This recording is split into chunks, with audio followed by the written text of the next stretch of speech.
देखा ही गया कि हर एसेट इन्फ्लेशनरी होती है। हर एसेट, जो जितनी भी एसेट्स हैं, चाहे वो नेचुरल एसेट्स भी पकड़ लेते हैं। हम पहले बात करते हैं इन्फ्लेशनरी का। मैं पहले मतलब बता दूं कि विद टाइम उनकी सप्लाई जो है वो इंक्रीज होती चली जाती है। अ, जैसे कि अगर हम बात करें गोल्ड की या सिल्वर की, ये भी सर साल में इनकी सप्लाई 1.72% जो है वो हर साल इनकी सप्लाई जो है वो इंक्रीज होती चली जाती है। सिल्वर की और ज्यादा है सप्लाई, और मेटल्स की और सप्लाई। मार्केट में अगर ज्यादा डिमांड बढ़ जाए तो सप्लाई बढ़ाई जा सकती है। और गोल्ड का भी देखा है, जब दाम बहुत बढ़ता है तो पीछे माइनर जाता है और सप्लाई बढ़ाने की कोशिश करता है। सिल्वर भी, कॉपर में हमने देखा, जब कॉपर की एकदम डिमांड बढ़ती है तो सप्लाई भी एकदम बढ़ जाती है। और ये तो हो गया नेचुरल। अब हम आ जाते हैं जो मैन मेड एसेट्स हैं। मैन मेड एसेट में भी स्टील की डिमांड बढ़ती है, स्टील की सप्लाई कारखाने में। आयरन की डिमांड बढ़ती है, आयरन के कारखाने में डिमांड सप्लाई ज्यादा बढ़ने लग जाती है। फिर हम आए थे फाइनेंशियल एसेट्स में। जब किसी चीज की म्यूचुअल फंड की डिमांड बढ़ी, तरह तरह के म्यूचुअल फंड्स आ गए। इंश्योरेंस की डिमांड बढ़ी, इंश्योरेंस के तरह तरह के आ गए। स्टॉक्स में कई लोग कहते हैं कि भाई स्टॉक जो है वो फिक्स्ड होता है, बट वहां पे भी स्टॉक्स जो है वो स्प्लिट होते हैं और स्टॉक्स की सप्लाई भी बढ़ जाती है। तो सर, मुझे तो लगता है कि दुनिया में ऐसी कोई एसेट नहीं है जिसकी सप्लाई बढ़ाई नहीं जा सकती।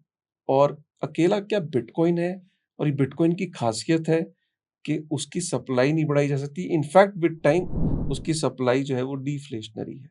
जैसे जैसे वक्त गुजर रहा है, उसकी जो फ्रेश सप्लाई है वो मार्केट में कम होती चली जा रही है। आपका इस पे क्या कहना है सर, इस पॉइंट पे? देखिए, बिटकॉइन की सप्लाई, उसकी जो क्रिप्टोनॉमिक्स या उसकी टोकन इकोनॉमिक्स जो है, वो बिटकॉइन की सबसे बड़ी स्ट्रेंथ है। देखिए, मैं गोल्ड, सिल्वर, मिनरल्स और मैन मेड एसेट्स, इन सभी पर एक एक करके बोलता हूं। यस, गोल्ड 2 से 3% तक उसकी सप्लाई बढ़ती है हर साल, बट वो सप्लाई बढ़ाने के लिए उसकी एनर्जी कॉस्ट लगती है। तो इसलिए बढ़ा तो नहीं सकते उसको रातों रात नहीं बढ़ा सकते। रातों रात नहीं बढ़ा।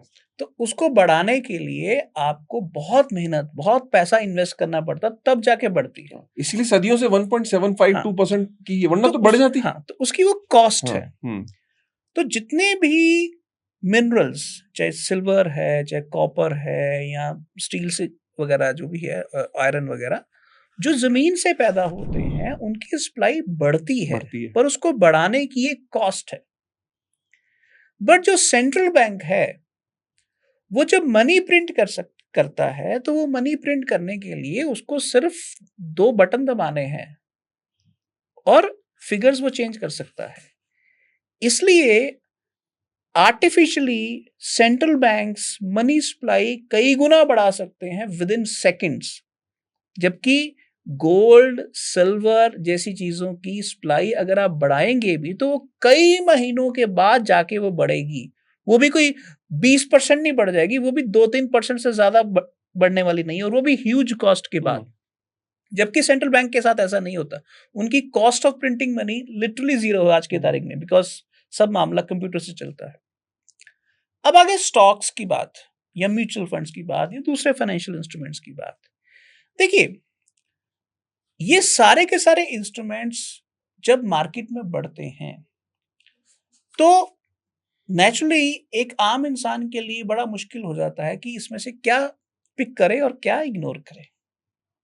और वहां पर जिसके पास स्टॉक मार्केट का रिसर्च एनालिसिस जैसी सुविधाएं हैं, वो तो सही फैसला कर सकता है, आम आदमी सही फैसला नहीं कर सकता।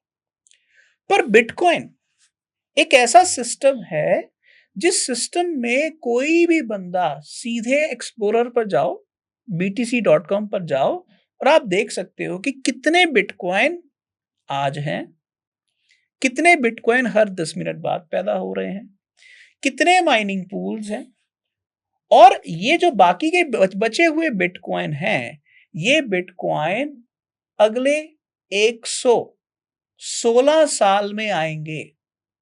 और इस चीज से कोई भी मुनकर नहीं हो सकता कि 4 साल बाद ही हाविंग होनी है।